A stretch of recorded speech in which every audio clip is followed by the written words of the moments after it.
Итак, друзья, произошло следующее. Застучал двигатель.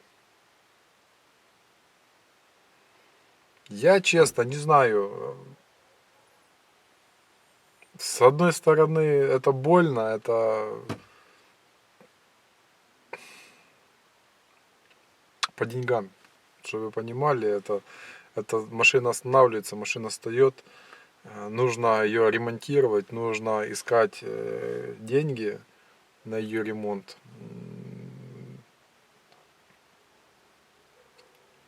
Вот. Это больно. Это то, что беспокоит. Но с другой стороны, у нас есть возможность развивать канал, мы будем ремонтировать двигатель, это событие, в YouTube это можно выкладывать. И вот такое двоякое настроение. Для любого автомобилиста капитальный ремонт двигателя, если предстоит, то это страшно. Но для начинающего YouTube-блогера это некоторый ресурс, который можно снимать, и не надо париться над поиском тем. Что, собственно, произошло и для меня. По этому поводу я объявляю в начале сериала: у нас сломался двигатель, мы его будем ремонтировать. Вот, и все это будем выкладывать каждый день. Конкретно, что у нас случилось с двигателем, я еще не знаю. Мы еще не разбирали. Суть в том, что он стучит. Что, может, это произойдет какая-то мелочь, хотя если это стук, то навряд ли это мелочь. Помимо того, я уже несколько подготовился к этому видео. Я почитал интернет, я зашел в интернет-магазин, поинтересовался, какие цены на запчасти, на мой двигатель. Я прозондировал ситуацию с вторичным рынком двигателей в целом, если не ремонтировать, а просто поменять. Что выходит? Ну, бэушный двигатель 1.5 на Ланос мне предлагали за 10 тысяч гривен.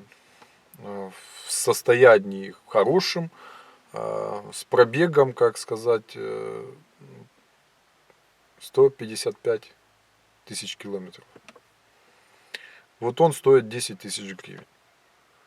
Ну, как я понимаю, помимо этих 10 тысяч гривен, мне нужно еще приготовить денег на навесное оборудование. Сколько это в итоге выйдет, ну это еще пускай 5. Не знаю. То есть бюджет в 15 тысяч я как бы не сильно готов выложить сейчас. Если у меня, допустим, все так плохо по поводу стука двигателя, да, я начал искать, ну, что может быть, что стучит именно, какие последствия от стука. Показывали одно очень страшное видео, что шатун пробивает блок цилиндров. И он, соответственно, на металлолом после этого идет. Так вот, даже если предположить данную ситуацию, это ремонт, замена блока, замена шатуна, ну и там начинаем поршня, меняем, там то все. В общем, по ценам в интернет-магазине блок новый абсолютно стоит 4900. 4900 тысяч, ну, то есть 4900 гривен. Но это не так уже критично, если с учетом того, что мы меняем еще поршня, там кольца, там вкладыши. Мы, в общем, плюс работа какая-то, упираемся в 8 тысяч гривен бюджета. Но можно пойти еще по другой схеме. Я наткнулся на гильзы, вот 1.3 двигателя Sensei, вот, они гильзуются. А 1.4 можно тоже гильзовать, но только под размер 1.3. Вот такая вот нюанс. Там получается тонкая стена, и вы с 1.4 можете сделать путем гильзования 1.3. Комплект гильз стоит 440 гривен. Работа по гильзованию 950 гривен, это я сегодня узнал. Возможно, шлифовка коленчатого вала, это стоит 400 гривен. Ну и вот мы экономим на блоке фактически, потому что мы делаем его новым. Мы гильзуем его, и нам не нужен покупать за почти 5000 гривен новый блок, новую запчасть, если мы можем старую фактически отремонтировать. Ей ничто не должно, мне кажется, то есть ей все хватает, да? Зачем ее покупать новую? Но в итоге я по подсчетам примерно туда-сюда на ремонт двигателя могу выйти в 4000 гривен. И это меня очень радует. Это просто супер. Это прям бальзам на душу. Осталось, так как денег нет, найти средства, да? Но я думаю, мне такую сумму уже одолжат. Это не предыдущая, да, названная мной сумма в 15 000 гривен бюджета, то, чтобы отремонтировать свой автомобиль, и то это при условии, что это все бэушное стоит. С завтрашнего дня я начну разбирание двигателя. Выполнять я буду все самостоятельно. То цены за работу я сказал именно за гильзование и за шлифовку. Все остальное буду выполнять собственноручно. Ну и буду это все снимать и оперативно вылаживать на свой канал Bimotor. Такой будет мини-сериал по поводу, как сделать ремонт двигателя, или как не бояться ремонта двигателя и собственноручно его выполнить.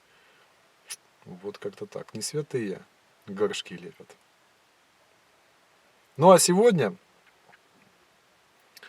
нужно подготовить место для ремонта двигателя. Ну, имеется в виду место, где будет разбираться двигатель.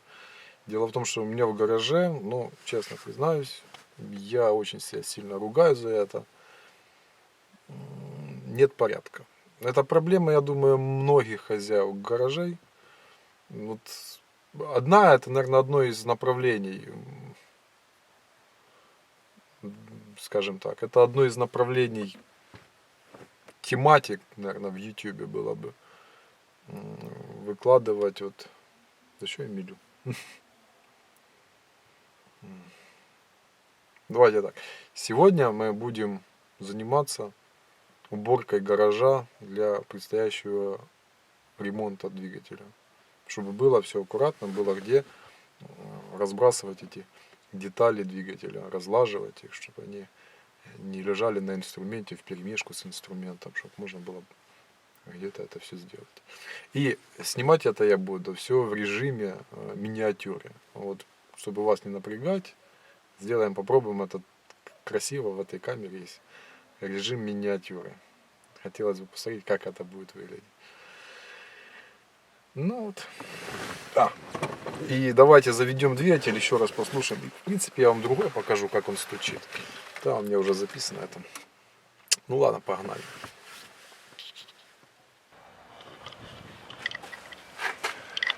Ну вот, собственно, как выглядит бардак в гараже, который сегодня нужно устранить. Здесь у нас, мы вынесли все, что было лишнее на кучу. Вон там у нас немножко как бы еще висит инструмент, но не весь. Здесь инструмент. Там какое-то барахло, все скидывается в этот гараж. Там он вообще велосипеды на покрышках валяется. Все на куче. Все не так, как нужно. Времени постоянно не хватает. Это контролировать и выбирать. Наш детский автомобиль. И в будущем где-то используются эти бочки. Так что это мы сегодня сейчас пораскладываем, позапихиваем где-нибудь, где это не будет видно. И это снимем и выложим. Ну, поехали. Режим миниатюры.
Так, уборку территории перед разборкой двигателя я завершил. Ну, по крайней мере, для ремонта этого хватит. В дальнейшем, может быть, нужно будет создать такую тематику, как эргономика рабочего места в гараже, но это будет потом, не сейчас. Сейчас надо сделать двигатель. Так вот, главное, что где разбирать двигатель есть. Вот освободил стол. Вот. Освободил более или менее проходы. Здесь можно ходить. И с этой стороны автомобиля тоже можно ходить. Велосипед оттуда уберется. И как смотрим, здесь весь инструмент, который там у меня ручной есть, поразвешивали, пораскидывали, в общем, все нашли, все по местах. Так что, дорогие мои, с завтрашнего дня начинаем разбирать двигатель. Вы за этим можете наблюдать, подписывайтесь на канал. Все будем делать самостоятельно. Так что удачи, пока, до скорых встреч.